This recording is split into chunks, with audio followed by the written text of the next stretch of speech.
The Galactic Council chambers fell silent as Commander Zephyr 9 stepped toward the central podium. His crystalline exoskeleton caught the artificial light, casting rainbow reflections across the assembled delegates.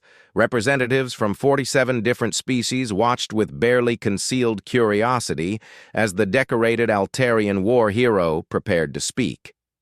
For 3 cycles, the Council had debated the same question that plagued every civilized world in the galaxy: what to do about humanity. The bipedal species from the third planet of an unremarkable yellow star had emerged onto the galactic stage with all the subtlety of a plasma torpedo. Their rapid expansion, their seemingly reckless bravery, and their refusal to follow established protocols had every major power on edge. Some called for immediate action. The hegemony wanted them contained. The Trade Federation sought to exploit them. The peacekeepers demanded they be civilized according to proper galactic standards. But none had actually fought alongside humans in real combat. Zephyr 9 had. Honored delegates. His voice resonated through the chamber's translation matrix, reaching every ear in their native tongue. You have asked me here to share my experiences with the species you call humanity. You seek to understand them, to categorize them, to determine their threat level to galactic stability. A low murmur rippled through the assembly. The hegemony's chief representative, a towering insectoid creature named Crix Dar, leaned forward with obvious impatience. Get to the point, Commander. Are they dangerous or not? Zephyr 9's optical organs shifted to focus on the hegemony delegate. Dangerous. Counselor Crix Dar, that question demonstrates a fundamental misunderstanding of what humans truly are. The chamber's environmental controls hummed quietly as delegates shifted in their various life support apparatus. Many had heard rumors about humanity's military capabilities, their seemingly suicidal tactics, their refusal to surrender even when facing impossible odds. But rumors were just that, unverified stories passed between traders and diplomats. Let me tell you about the Battle of Kepler 442b, Zephyr 9 continued, his voice taking on a distant quality as memory crystals activated in his neural matrix. 3 standard years ago, the Void Swarm emerged from dark space near the Centauri cluster. You all remember the reports. Entire star systems going silent. Billions of lives lost to creatures that consumed everything in their path. Every delegate in the chamber remembered.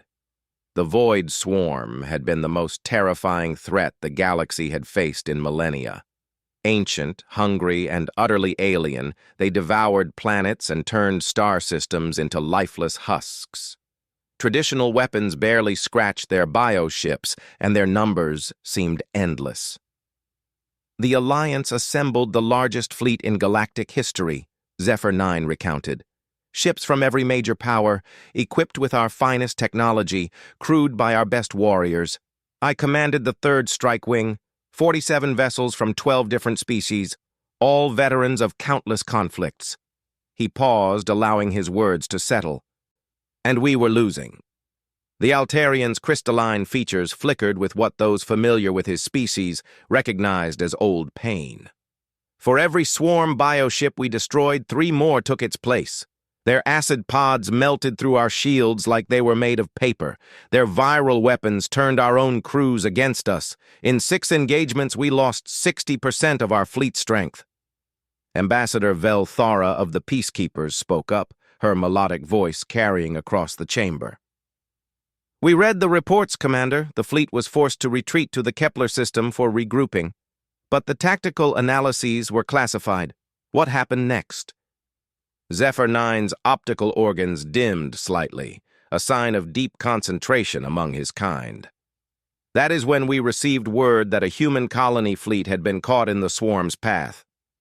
200 civilian ships, mostly families seeking new worlds to settle. According to our long-range sensors, they should have been consumed within hours. But they weren't, observed Counselor Thex Prime of the Trade Federation, his tentacles writhing with nervous energy. The humans somehow survived for 3 days until the Alliance fleet could regroup. Survived? Zephyr 9's voice carried what humans would recognize as bitter laughter. Counselor, they didn't just survive. When we arrived at Kepler 442b expecting to find debris and dead space, we found something else entirely. The chamber's lighting automatically adjusted as Zephyr 9 activated a holographic display. The image that materialized in the center of the room showed a planetary system in chaos. Swarm bioships darted between asteroids and moons like angry hornets, their organic hulls pulsing with malevolent energy. But instead of the scene of destruction everyone expected, they saw something remarkable. Human civilian ships, converted cargo haulers, passenger liners, even small personal craft were engaging the swarm in running battles throughout the system. But these weren't desperate last stands. The humans were winning. "Impossible," whispered Krikstar. "Civilian vessels cannot match swarm bioships in combat. Our own military struggled against them." Zephyr 9 manipulated the display, zooming in on individual engagements. "Watch carefully, Counselor. Notice how the humans fight." The assembly leaned forward as one, studying the tactical data. What they saw defied everything they thought they knew about space warfare. Human ships weren't trying to match the swarm's superior firepower or exotic weapons. Instead, they used tactics no civilized species would consider.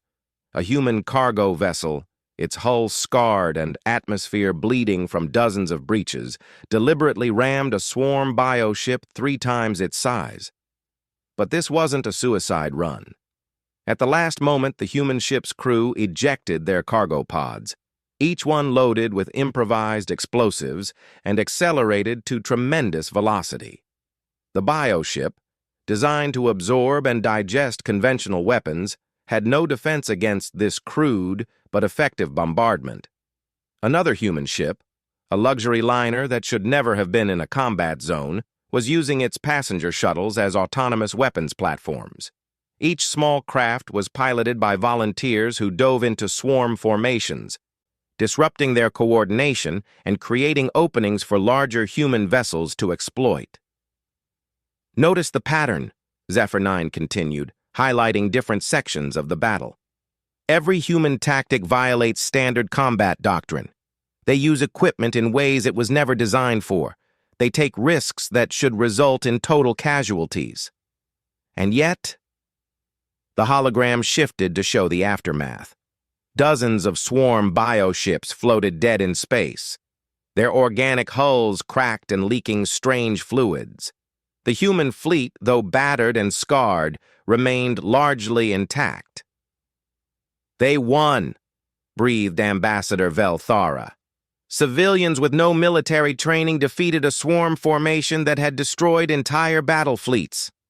Zephyr 9 deactivated the display, and the chamber lights returned to normal. "That was my introduction to humanity. Honored delegates. But it was only the beginning." Counselor Thex Prime's tentacles writhed more rapidly. "Surely this was an anomaly. One lucky encounter cannot represent an entire species' capabilities." "You would think so," Zephyr 9 agreed. "That is what I believed when Admiral Reyes contacted our fleet directly." Every delegate in the chamber knew that name now. Admiral Sarah Reyes had become something of a legend in military circles, though few understood why. Her tactical innovations had been studied by war colleges across the galaxy, though many of her methods were considered too extreme for practical application. "Admiral Reyes requested permission to integrate human vessels into our battle formations," Zephyr 9 continued. "My initial response was diplomatic refusal. These were civilians who had stumbled into a military situation. They had no place in organized fleet combat." The Altarian commander's optical organs flickered with what his species expressed as rueful amusement. Admiral Reyes then asked a simple question that changed my perspective entirely. She wanted to know if we were winning with our current tactics. The question hung in the air like a challenge. Everyone in the chamber knew the answer. Despite superior technology, larger fleets, and centuries of military experience, the Alliance had been steadily losing ground to the Void Swarm. When I admitted we were not, Admiral Reyes made an offer. Give her 3 days to integrate human tactics into our fleet operations. If we saw no improvement, they would withdraw to the outer system and leave us to fight as we always had. Krixdar's mandibles clicked with irritation. You accepted guidance from a species barely capable of interplanetary flight? Commander, your reputation suggests better judgment. Zephyr 9 turned his full attention to the hegemony representative. Counselor, my reputation was built on achieving victory against impossible odds. Admiral Reyes was offering to teach us how humans define impossible. The chamber fell silent again as delegates processed this statement.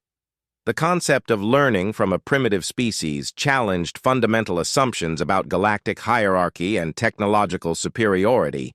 The integration began immediately, Zephyr 9 continued. Human liaison officers were assigned to every major vessel in the fleet. At first, my crew reacted with skepticism. These humans looked so fragile, so limited compared to the various species that make up Alliance forces. He paused, accessing memory crystals that contained detailed records of those first encounters. Lieutenant Colonel Marcus Chen was assigned to my flagship, a human soldier with scars covering half his face and eyes that had seen too much combat. My tactical staff expected him to be impressed by our ship's capabilities.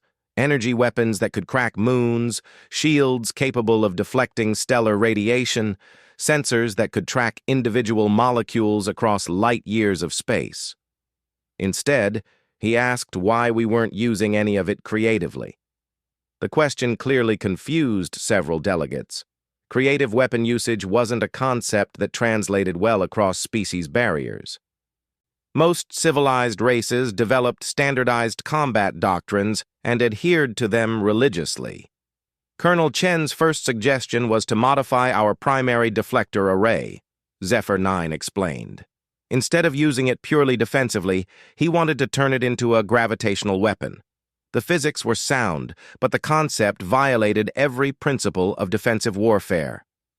Ambassador Velthara leaned forward with interest. Did you implement his suggestion? I was curious, Zephyr 9 admitted. The modification would take only hours and could be reversed if proved ineffective. But more importantly, Colonel Chen's tactical reasoning was unlike anything I had encountered. The Altarian commander activated another holographic display, this one showing technical schematics rather than battle footage. Observe the modified deflector configuration. Instead of creating a protective barrier around the ship, the deflector now projects a gravitational distortion field up to 50,000 kilometers away. The implications were immediately clear to anyone with military experience. Traditional space combat relied on weapons with predictable trajectories and limited ranges. A gravitational weapon could bend enemy fire back at them or create artificial gravity wells to trap smaller vessels. But the real innovation, Zephyr 9 continued, was not the weapon itself, but how Colonel Chen proposed to use it. He manipulated the display to show a tactical scenario. Rather than employing the gravitational field as a direct weapon, he suggested using it to accelerate our own projectiles to unprecedented velocities. A simple kinetic round, when accelerated through a series of gravity wells, becomes as destructive as our most powerful plasma cannons. Counselor Thex Prime's tentacles had stopped writhing entirely, a sign of intense concentration among his species. The energy requirements must be enormous. How do you power such a system during extended combat? Zephyr 9's optical organs flickered with what might have been amusement. That, Counselor, is where human innovation truly shines. Colonel Chen proposed linking the gravitational system to our ship's waste heat recycling system. The statement caused a stir throughout the chamber. Waste heat was exactly that. Excess energy that most ship designs vented into space as an unfortunate byproduct of operations. The idea of using it as a power source was so simple it bordered on primitive, yet no advanced species had considered it. Within 6 hours of implementing Colonel Chen's modifications, my flagship had triple the effective range of any comparable vessel in the fleet, Zephyr 9 reported. Our kinetic weapons could reach targets that our energy weapons couldn't even lock onto. But individual ship improvements were just the beginning. As Zephyr 9 would soon learn, human tactical doctrine was based on principles that challenged the very foundations of galactic military theory. The real test would come when the Void Swarm returned in force, and the Alliance fleet would face their largest engagement yet. Everything the humans had taught them would be put to the ultimate test, and the results would reshape how every species in the galaxy understood warfare itself. The chamber remained silent as Zephyr 9 prepared to continue his account. The delegates were beginning to understand that they weren't just hearing about military tactics. They were learning about a species that approached problems in ways no other civilization had considered. And the real revelations were yet to come. The Void Swarm's return came 18 standard hours after the human modifications had been completed across the Alliance fleet. Long-range sensors detected the massive bioships emerging from dark space like nightmares given form. Their numbers had doubled since the last engagement. Over 3,000 individual vessels ranging from fighter-sized parasites to dreadnought-class predators the size of small moons. Zephyr 9 stood on his flagship's bridge, watching the tactical displays update with growing dread. Even with the human modifications, the Alliance fleet numbered only 400 ships. The mathematics of the coming battle were brutally simple, and they favored the swarm by overwhelming margins. Admiral Reyes is requesting fleet-wide communication access, reported his communications officer, a multi-armed Centauri named Vex Kala. Granted, Zephyr 9 replied, though protocol demanded that fleet communications flow through the Alliance command structure. Human Admiral Sarah Reyes technically held no authority over Alliance vessels, yet her tactical insights had already proven invaluable. The main display activated, showing Admiral Reyes on the bridge of her flagship, the converted colony ship New Frontier. Behind her, Zephyr 9 could see human crew members working at stations that had been hastily converted from civilian use. These weren't professional soldiers in the traditional sense. They were colonists, engineers, teachers, and farmers who had been forced into combat by circumstances beyond their control. Yet there was something in their posture, something in the way they moved with quiet efficiency, that reminded Zephyr 9 of the most elite military units he had ever encountered. "Alliance commanders," Admiral Reyes began, her voice steady despite the magnitude of the threat bearing down on them. "I know many of you are looking at the tactical projections and seeing impossible odds. Your computers are telling you this is an unwinnable engagement." She paused, allowing her words to reach every ship in the fleet. "Human computers would tell us the same thing. The difference is that humans have learned to ignore what computers think is impossible." On the tactical display, the Void Swarm had organized into their typical attack formation, a massive sphere designed to envelop enemy fleets and crush them through sheer weight of numbers. It was a strategy that had proven effective against every civilized species they had encountered. "Standard Alliance doctrine calls for a fighting retreat to the outer system," Admiral Reyes continued. "Preserve our forces, make them pay for every kilometer, hope that reinforcements arrive before we're completely overwhelmed." Zephyr 9 found himself nodding. It was exactly what his own tactical computers recommended and what his training suggested. Survival was the primary objective when facing superior numbers. "We're not going to retreat," Admiral Reyes announced, her words causing a stir of confusion across the fleet communications network. "We're going to attack." The statement was so contrary to military logic that several Alliance commanders began voicing immediate protests. Attack a force nearly 8 times larger. It was suicide disguised as strategy. Admiral Reyes waited for the objections to subside before continuing. I want you to look at your modified weapon systems. Look at the gravitational projectors your human liaison officers helped you install. Now I want you to forget everything you know about how those weapons are supposed to be used. Colonel Chen's voice came through the communication system from his position on Zephyr 9's bridge. Admiral, the Alliance commanders are ready for tactical coordination. Excellent. Phase 1 begins in 30 minutes. All ships will follow the movement patterns your human advisors are uploading now. Ignore what your computers tell you about safe distances and proper formations. Trust the humans on your bridge, even when their instructions seem insane. Zephyr 9 studied the movement patterns appearing on his tactical display. According to the data, his flagship would be flying directly toward the center of the swarm formation at maximum velocity.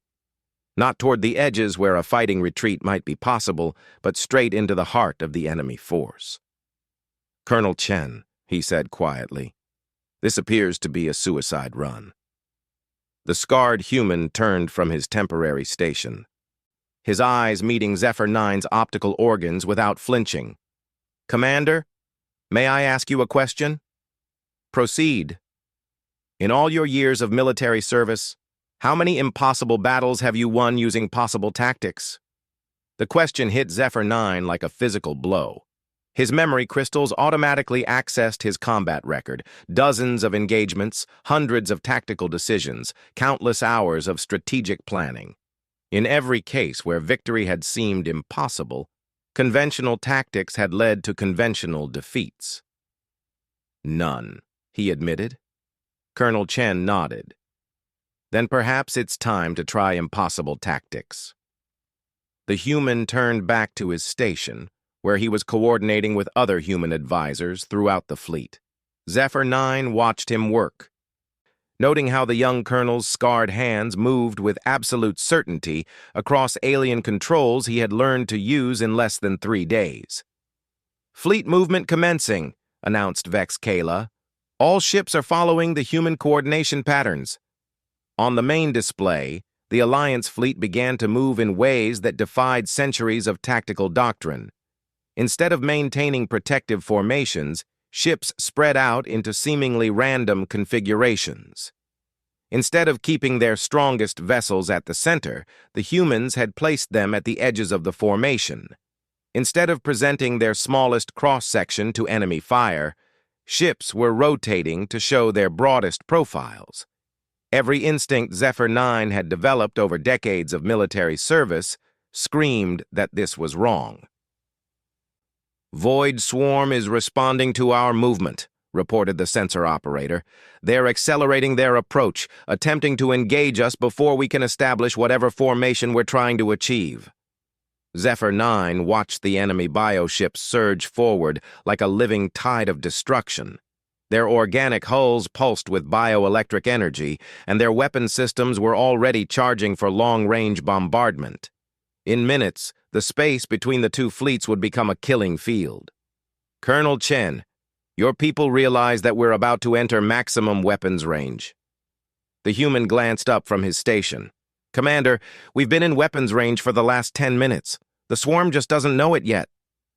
Before Zephyr 9 could ask for clarification, Admiral Reyes's voice echoed across the fleet communication system. All ships, initiate gravitational cascade protocols. Target coordinates are being transmitted now. Suddenly, Zephyr 9 understood what the humans had been planning. The seemingly random fleet formation wasn't random at all. It was a precisely calculated pattern designed to create overlapping gravitational fields throughout a massive volume of space. Every ship's modified deflector array was targeting specific points in space, not at enemy vessels. Gravitational cascade in 3, 2, 1, execute. The space between the two fleets suddenly became a maze of invisible gravitational distortions. The modified deflector arrays created dozens of artificial gravity wells, each one carefully positioned to affect the trajectory of anything passing through the target zone. The Void Swarm's bioships, traveling at high velocity in their traditional attack formation, flew directly into the gravitational trap. What happened next would be studied in military academies for generations. The leading edge of the swarm formation hit the first gravity wells, and their trajectories began to shift. Bioships that had been flying in perfect formation suddenly found themselves pulled toward each other by forces they couldn't detect or compensate for. Collisions began almost immediately. Bioships designed to operate independently found themselves crashing into their neighbors as gravitational forces threw their formations into chaos. Those ships that managed to avoid collision found their weapon systems disrupted. Energy beams that should have traveled in straight lines were bent by the gravity wells, causing them to miss their targets or strike other swarm vessels. But the humans weren't finished. Phase 2 initiate, Admiral Reyes commanded. All ships, full acceleration toward designated targets. Use the gravity wells to slingshot around obstacles. The Alliance fleet began moving through their own gravitational maze with practiced precision. Each ship's human advisor had calculated exact trajectories that would use the artificial gravity wells to accelerate their vessels far beyond normal capabilities. Ships that should have taken hours to cross the battlefield were arriving at point-blank range in minutes.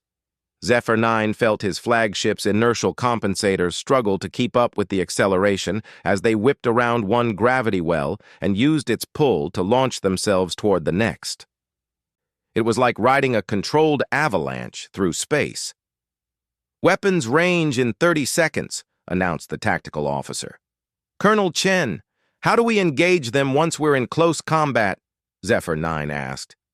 "Our weapons are optimized for long-range engagement."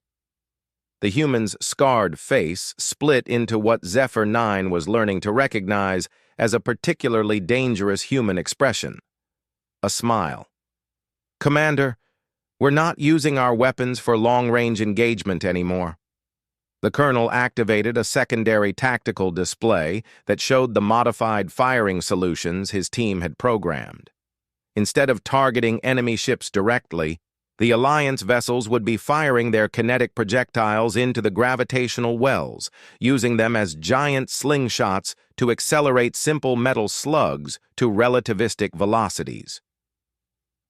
"A 1-kilogram projectile accelerated to 10% of light speed," Colonel Chen explained calmly, "carries the kinetic energy equivalent of a 50-megaton fusion warhead." The implications were staggering. The Alliance fleet would essentially be throwing pebbles at the enemy, but those pebbles would hit with the force of stellar explosions. "Entering weapons range now," reported the tactical officer. "Enemy bioships are attempting to reform their formations." "Fire at will," Admiral Reyes commanded. "All ships engage according to human targeting protocols." The Alliance fleet opened fire, but instead of the traditional light show of energy weapons, they launched simple kinetic projectiles into the gravitational maze. The metal slugs, caught by the artificial gravity wells, accelerated to impossible velocities before striking the swarm bioships. The results were devastating. Bioships that had shrugged off plasma cannons and antimatter torpedoes were torn apart by kinetic impacts they couldn't defend against. Organic hulls that could regenerate from energy weapon damage simply disintegrated when struck by relativistic projectiles. Within minutes, the center of the swarm formation had been completely shattered. Bioships that had survived the kinetic bombardment found themselves isolated from their support networks, easy targets for conventional weapons. But the humans had one more surprise in store. "All ships, prepare for Phase 3. Admiral Reyes announced. "Collapse the gravitational fields on my mark." Zephyr 9 realized what she intended. The artificial gravity wells that had been disrupting the swarm formation were about to be shut down simultaneously. The sudden change in gravitational forces would create massive tidal stresses throughout the battlefield. Bioships caught between collapsing gravity wells would be literally torn apart by the conflicting forces. "Mark," Admiral Reyes called out. Every ship in the Alliance fleet shut down their gravitational projectors at exactly the same moment. The effect was like watching space itself convulse. Hundreds of swarm bioships, already damaged by the kinetic bombardment, were ripped apart by gravitational shears that exceeded their structural limits. In less than an hour, the Alliance fleet had destroyed over half of the Void Swarm's attacking force. The survivors, their formations broken and their command structure disrupted, began retreating toward dark space. "All ships, maintain pursuit pattern Delta," Admiral Reyes ordered. "We're not letting them regroup." As Zephyr 9 watched the tactical display show Alliance ships chasing the fleeing swarm vessels, he found himself reassessing everything he thought he knew about warfare. The humans hadn't just won an impossible battle, they had made it look easy. "Colonel Chen," he said quietly, "how did your species develop such tactics?" The scarred human was quiet for a long moment before answering. "Commander, we didn't develop these tactics for space warfare. We adapted them from something much older." "Which was?" Colonel Chen's eyes met his again, and Zephyr 9 saw something in them that he hadn't noticed before. Not just military experience, but something deeper, something that spoke of a species that had learned to fight not just enemies, but the universe itself. "We learned them fighting each other," Colonel Chen said simply. "For thousands of years, humans have been perfecting the art of making the impossible possible. We've had to. Our own planet tried to kill us from the moment we developed consciousness." The statement hung in the air like a revelation. Zephyr 9 began to understand that the Battle of Kepler 442b wasn't an anomaly. It was simply humans applying lessons learned through millennia of survival against impossible odds. And this was only the beginning of what they were capable of. The pursuit of the fleeing Void Swarm lasted 6 standard days, taking the combined fleet through 3 star systems and across regions of space that most civilized species considered too dangerous for regular travel. The humans, however, seemed to treat navigational hazards as tactical opportunities.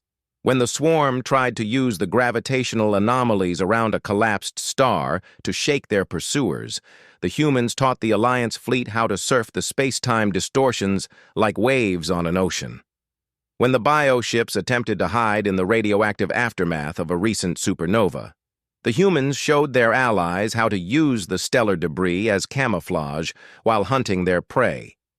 By the end of the pursuit, the mighty Void Swarm force that had terrorized half the galaxy had been reduced to scattered survivors fleeing toward the galactic rim. The threat that had seemed insurmountable just days before had been not merely defeated, but completely broken. Zephyr 9 found himself studying the final battle reports in his quarters, trying to understand how everything he had believed about warfare could have been so fundamentally wrong. The numbers alone told an incredible story. A fleet outnumbered 8-1 had achieved total victory with losses of less than 5%. But the numbers didn't explain the deeper mystery that had been troubling him since the campaign began. How had humanity, a species barely capable of interstellar flight, developed tactical innovations that had eluded civilizations with millions of years of military experience? The answer came during a conversation that would change his understanding of not just human capabilities, but the nature of intelligence itself. "Colonel Chen," he said during one of their regular briefings, "your people's tactical innovations suggest a level of military sophistication that seems inconsistent with your technological development. Most species require millennia to develop advanced combat doctrines." The scarred human leaned back in his chair, considering the question carefully. "Commander, may I ask you about Altarian military history?" "Proceed." "How many major wars has your species fought?" Zephyr 9 accessed his memory crystals automatically. "The Altarian people have engaged in 17 significant military conflicts over the past 50,000 years of recorded history." "And how were these conflicts resolved?" "Through superior technology, strategic resource advantage, Or diplomatic intervention, Zephyr 9 replied, puzzled by the direction of the questioning. Colonel Chen nodded slowly. Commander, in the past 5,000 years alone, humans have fought over 14,000 major wars, not conflicts or skirmishes, full-scale wars involving multiple nations and millions of casualties. The number was so staggering that Zephyr 9's optical organs flickered in confusion. That cannot be accurate. Such a level of conflict would prevent technological advancement, social development, even basic survival. You would think so, Colonel Chen agreed. But here's what we discovered. Constant warfare doesn't just teach you how to fight, it teaches you how to think. The human activated a portable data pad and began displaying historical records from Earth. Images flashed across the screen, showing conflicts that spanned continents and involved weapons ranging from primitive clubs to nuclear arsenals. Every human innovation in tactics came from necessity, Colonel Chen explained. When our enemies developed better armor, we learned to attack from unexpected angles. When they built stronger fortifications, we learned to use speed and mobility. When they created superior weapons, we learned to turn their own advantages against them. Zephyr 9 studied the historical data with growing amazement. Human military development wasn't just about creating better weapons. It was about finding new ways to use existing resources. Every tactical innovation seemed to spring from a refusal to accept that any problem was unsolvable. But the gravitational weapon modifications, Zephyr 9 protested, those required sophisticated understanding of space-time physics. Colonel Chen's scarred face split into another of those dangerous smiles. Commander, humans learned to use gravity as a weapon 3,000 years before we understood what gravity actually was. He manipulated the data pad to show primitive human siege weapons. Catapults, trebuchets, even simple slings, all gravity-powered weapons. We've been accelerating projectiles using gravitational force since before we discovered fire. The revelation was like a shockwave through Zephyr 9's consciousness. The humans hadn't developed advanced gravitational weapons through superior science. They had simply applied ancient principles to modern technology. Your people think differently, Zephyr 9 said slowly. You see connections that other species miss. We have to, Colonel Chen replied. Commander, Earth isn't like most inhabited worlds. Our planet has tried to kill us from the beginning. Ice ages, volcanic eruptions, asteroid impacts, massive climate shifts. If humans had approached problems the way most civilized species do, we would have gone extinct millions of years ago. He paused, accessing memories that seemed to carry their own weight of pain. We learned early that survival wasn't about having the best tools or the strongest weapons. Survival was about adaptation, improvisation, and refusing to accept defeat even when logic said we should give up. The conversation was interrupted by an urgent communication from Admiral Reyes. The remaining swarm forces had been tracked to a star system near the galactic edge, where they appeared to be regrouping around something that long-range sensors couldn't identify. All Alliance commanders report to the flagship for emergency briefing, came the Admiral's voice. We've found something that changes everything we thought we knew about the Void Swarm. When the senior officers assembled in the New Frontiers converted conference room, the atmosphere was tense with anticipation. Admiral Reyes stood before a holographic display showing the target system, but the image was unlike anything they had seen before. Reconnaissance probes have confirmed the location of the swarm's primary nest, Admiral Reyes began. What we discovered there explains why they've been so difficult to defeat. The holographic display zoomed in to show a massive structure orbiting the system's primary star. It wasn't a planet or space station, but something that defied easy categorization. Organic and technological elements were fused together in a construction that stretched across millions of cubic kilometers. The Void Swarm isn't just a collection of bioships, Admiral Reyes continued. They're a single organism. Every bioship we've fought has been essentially a mobile organ of a creature so large it can only exist in space. The implications were staggering. The Alliance hadn't been fighting an invading fleet. They had been fighting antibodies from a living entity the size of a small moon. Zephyr 9 felt his optical organs dim as he processed this information. Admiral, if the bioships are just extensions of a larger organism, then our victories have been meaningless, Admiral Reyes finished. Unless we destroy the central organism, it will simply regenerate everything we've killed and come back stronger. The conference room fell silent as the magnitude of their situation became clear. The nest was protected by the remaining swarm forces, orbital defense systems that made their previous encounters look like minor skirmishes. And worst of all, the thing was actively growing. Intelligence estimates suggested that within months, the organism would be large enough to spawn fleets that could overwhelm the entire galaxy. Conventional assault is impossible, reported Admiral Vex Thana of the Peacekeepers. The defensive perimeter alone would require a fleet 10 times our current size to penetrate. Nuclear bombardment would be ineffective, added Counselor Crix Dar, who had joined the briefing via quantum communication.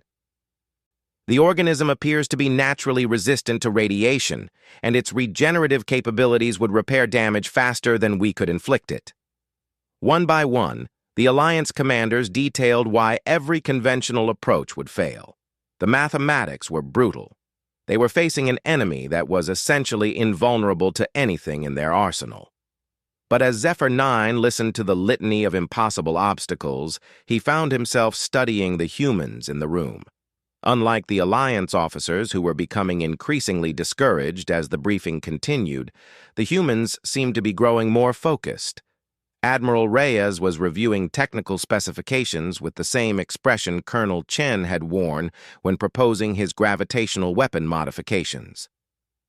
The other human advisors were exchanging glances and subtle hand signals that suggested they were already formulating plans. "Admiral Reyes," Zephyr 9 said during a lull in the discussion, "your people appear less concerned about these obstacles than logic would suggest." The human admiral looked up from her datapad with eyes that reminded him of Colonel Chen's, the kind of gaze that had seen impossible situations and found ways through them. "Commander Zephyr 9, there's something about humans that our other galactic neighbors haven't learned yet," she said. "We specialize in solving problems that can't be solved." She stood and moved to the holographic display, studying the massive organic construct with the same intensity a predator might study its prey. "This organism survived by growing too large for conventional weapons to affect it," Admiral Reyes continued. "It probably evolved this strategy over millions of years, becoming invulnerable to anything smaller civilizations could throw at it." "But?" prompted Zephyr 9, sensing that the human had identified something others had missed.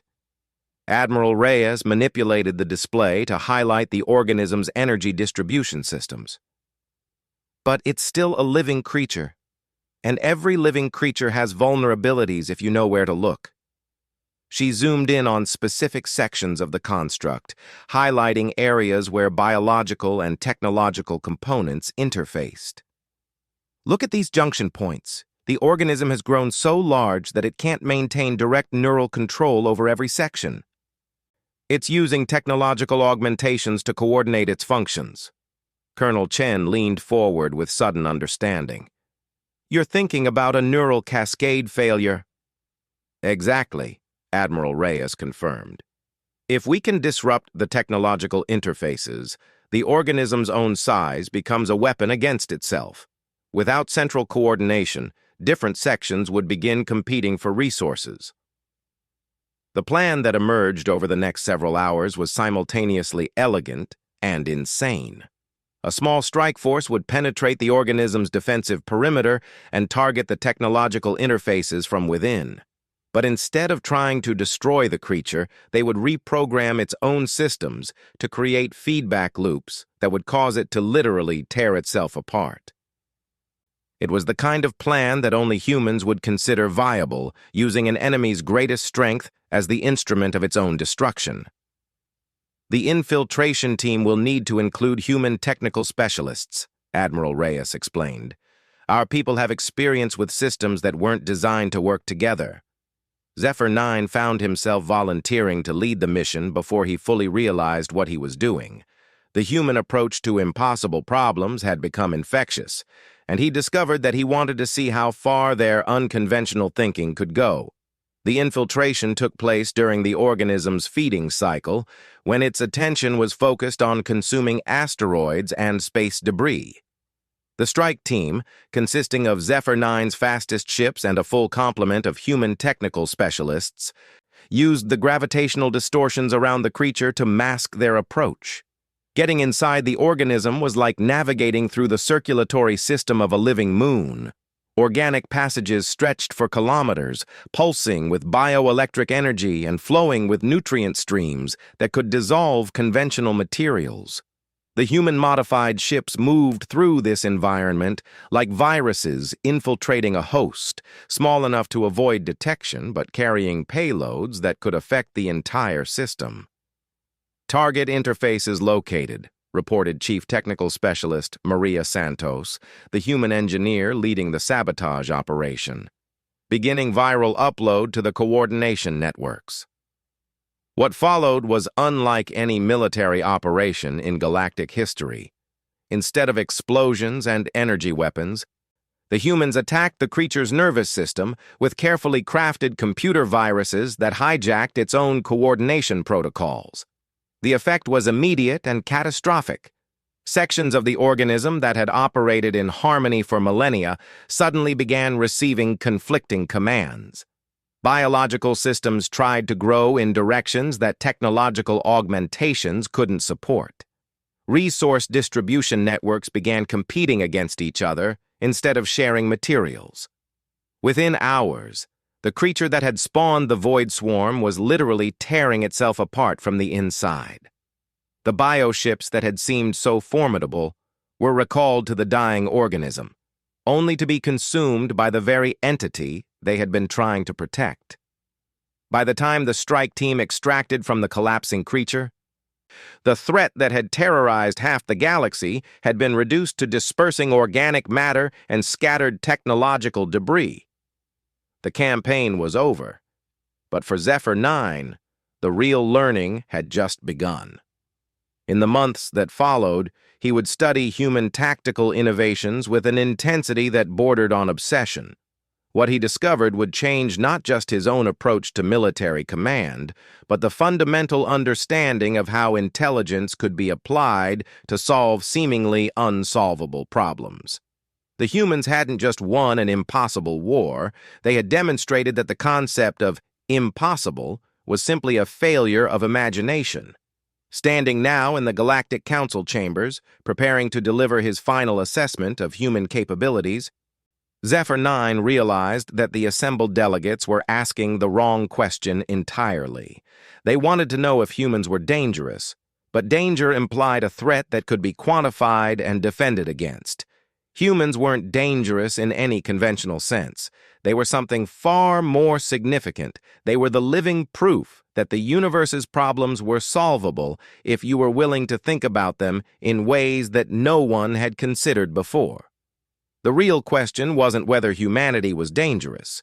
The real question was whether the galaxy was ready to learn from a species that had turned impossibility into just another problem waiting for the right solution.